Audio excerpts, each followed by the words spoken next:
Hey everyone, welcome back to Rocky Watches Movies. Today we're taking a deep dive into the cult favourite Big Trouble in Little China. This 1986 John Carpenter classic, starring Kurt Russell, blends martial arts, mysticism, and 80s action in a way few films dared to attempt. With its unique mix of action, comedy and fantasy, Big Trouble has remained a staple for fans of quirky cinema.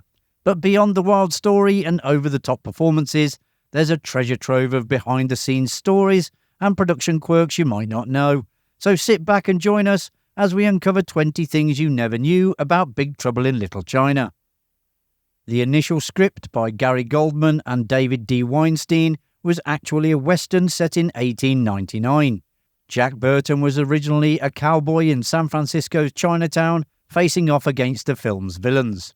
This early Jack Burton was a sharpshooter who could shoot a kite out of the sky but struggled in hand-to-hand combat.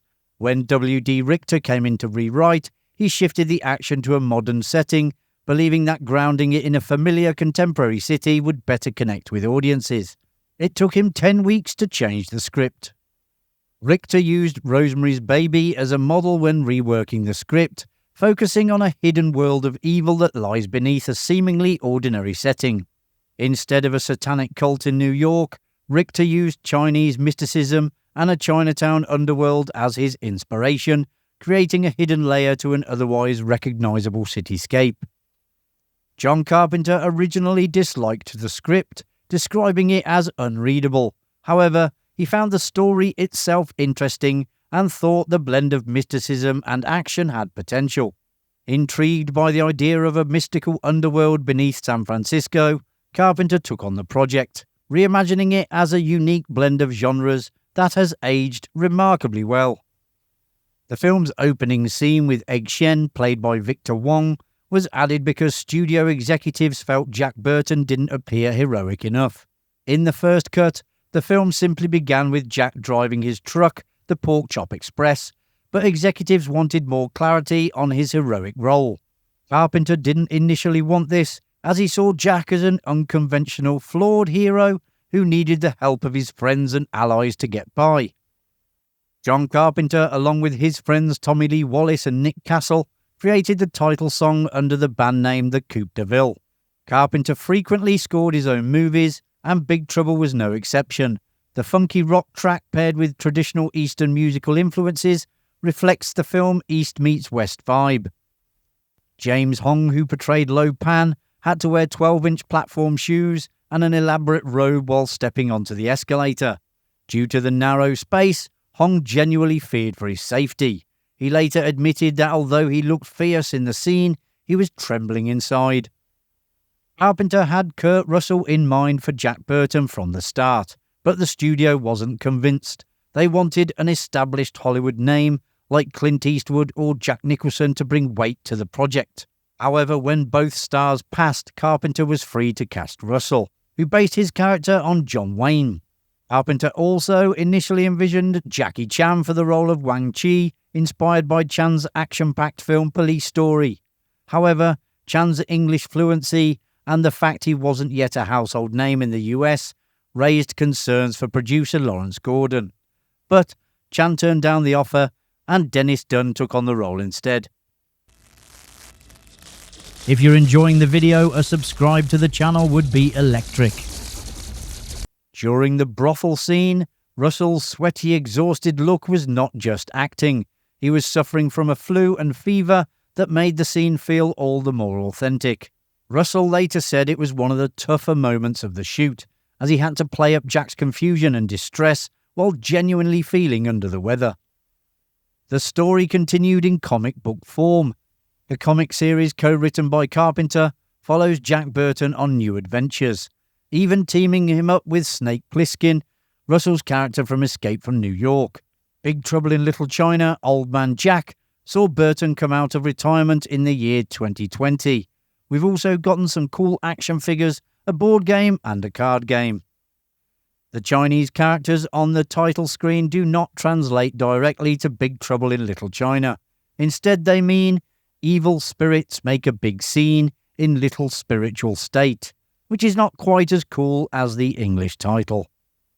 The film was pushed through production quickly to avoid competition with The Golden Child, another movie exploring Chinese mysticism which starred Eddie Murphy. Carpenter rushed the production schedule, cutting prep time down to 12 weeks. Though he and the team worked tirelessly to hit a July release date, the decision turned out to be bittersweet. Murphy's The Golden Child vastly outperformed Big Trouble. Despite the film's passionate following today, it was a financial failure upon release, earning only $11 million on a $20 to $25 million budget. Carpenter, frustrated by studio interference and the film's poor marketing, left major studios to work on independent projects. He focused on smaller, passion-driven films, including They Live and Prince of Darkness. After successful test screenings, Kurt Russell believed the film would be one of the year's biggest hits. He was frequently asked by the press how it felt to star in what was anticipated to be a massive movie. However, after the studio gave minimal promotional support, the film's release flew under the radar.